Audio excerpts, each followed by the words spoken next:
پروین شاکر صاحبہ لکھتی ہیں، ہر شخص نہیں ہوتا ہر بات کے قابل، ہر شخص کو ہر بات بتایا نہیں کرتے،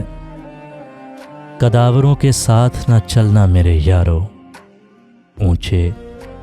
کہیں بھی خاک پہ سایہ نہیں کرتے، سچ بات کہاں بولتے ہیں لوگ یہاں پر، فوراً کسی کی بات میں آیا نہیں کرتے،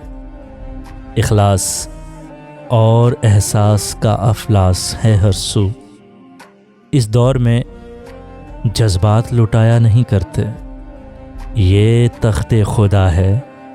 اسے تم پاک ہی رکھنا، یہ تخت خدا ہے اسے تم پاک ہی رکھنا، ہر شخص کو اس دل میں بسایا نہیں کرتے، خاموشیوں کو جو تیری خاطر میں نہ لائے، خاموشیوں کو جو تیری خاطر میں نہ لائے، اس شخص پہ الفاظ کو ضائع نہیں کرتے، ہر شخص کو ہر بات بتایا نہیں کرتے۔